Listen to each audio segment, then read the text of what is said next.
శ్రీ కనకదుర్గ జ్యోతిష్యాలయం జ్యోతిష్యం చెప్పబడును. ప్రేమ సమస్యలు, పెళ్లి సమస్యలు, భార్యాభర్తల గొడవలు, విద్య, ఉద్యోగం, వ్యాపారం, కుటుంబ ఆర్థిక సమస్యలు, నరదిష్టి, నరఘోష సమస్యలు, సంతాన సమస్యలు, స్త్రీ పురుష వశీకరణం, గ్రహ సమస్యలు, బాలగ్రహ పీడకలలు, ఎటువంటి సమస్యలకైనా 100% పరిష్కారం చేయబడును. అన్ని విషయాలు ఫోటో చూసి ఫోన్లో స్వయంగా చెప్పబడును. గురువు గారికి నమ్మకంతో కాల్ చేయండి. గురూజీ రామరాజు 9000442025.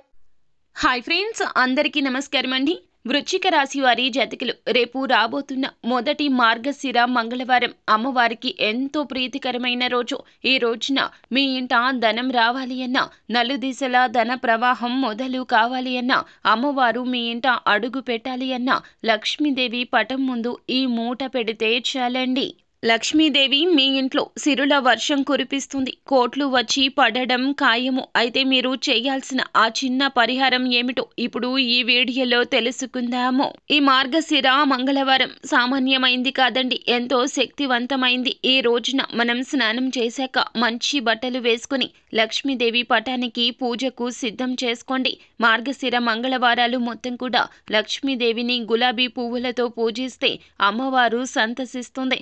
అమ్మవారి పటాన్ని చక్కగా అలంకరించుకున్నాక పసుపు లేదా ఎరుపు రంగు వస్త్రం తీసుకోండి. ఆ యొక్క వస్త్రానికి నలుదిశలా కూడాను కుంకుమ బొట్లు పెట్టండి. ఇప్పుడు ఆ క్లాత్లో కొంచెంగా కల్లు ఉప్పును వేయండి. ముందుగా కల్లు ఉప్పు చేతిలో పట్టుకుని మీ యొక్క సమస్యలు ఏ కరువు పెట్టండి. అమ్మవారికి భరించలేని కష్టం ఏదైనా, ఆస్తి సంబంధిత కష్టమైన, ధన సంబంధిత కష్టమైన, మానసిక ప్రశాంతత లోపించడం, ఇలాంటి ఏ కష్టమైనా చెప్పుకోండి. ఆ తర్వాత 2 యాలుకలు తీసుకోండి.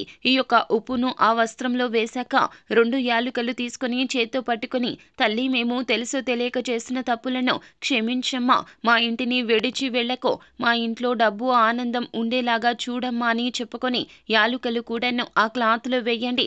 లక్ష్మీదేవితో పాటుగా ఆ యొక్క క్లాత్ని పూజించండి. అంటే అమ్మవారికి పువ్వులు సమర్పిస్తే ఈ యొక్క వస్త్రంలో కూడా ఒక పువ్వును ఉంచండి. అక్షింతలతో పూజిస్తే గనక కాస్తంత అక్షింతలు ఇందులో కూడా వేయండి. పూజ ఇలా కూడా చెయ్యండి. ఇలా చేస్తే గనక ఖచ్చితంగా మనం పూజ చేసేటప్పుడు ధూపం, దీపం, హారతి చూపిస్తాం కదండి, ఈ యొక్క వస్త్రానికి కూడా చూపించండి.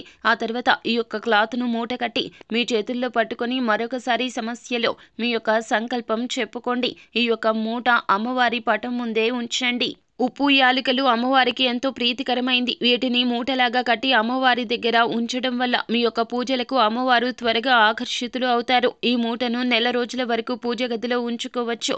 ప్రతిరోజు అమ్మవారికి మనం ఎలా అయితే పూజ చేస్తామో మూటకు కూడా పూజ చేయాలి. లేదంటే గనక కనీసం మార్గశిర మంగళవారాలు అన్ని వారాలు కూడా అమ్మవారికి పూజ చేసి ఈ యొక్క మూటకు కూడా పూజ చేసుకోండి. ఆ తర్వాత మీరు ఎక్కడికైనా ప్రయాణం చేస్తున్నా లేదా మీ దగ్గరలో పారే నీరు ఉన్నా కూడా మీకు సరస్సులు కానీ, నదులు కానీ, సముద్రాలు కానీ ఉన్నట్లయితే గనక మీరు ప్రయాణం చేసినా కూడాను అందులో విడిచిపెట్టండి. నిర్జన ప్రదేశంలో విడిచిపెట్టతో పారే నీటిలోనే విడిచిపెట్టి నమస్కరించేసుకోండి.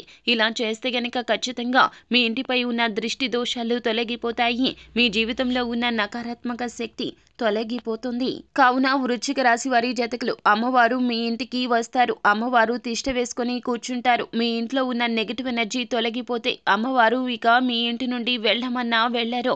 ఈ యొక్క పరిహారం తప్పక పాటించండి. శాస్త్రం చెప్పిన మెచ్చిన పరిహారం తప్పకుండా నమ్మకంతో పాటించండి. అంత మంచి జరుగుతుంది. శుభం భూయాత్. సో ఫ్రెండ్స్, చూసారు కదా, ఈ వీడియో గనక మీకు నచ్చినట్లయితే గనక లైక్ చేయండి. మరిన్ని వీడియోస్ కోసం మా ఛానల్ని సబ్స్క్రైబ్ చేసుకొని ఫాలో అవ్వండి. Thank you.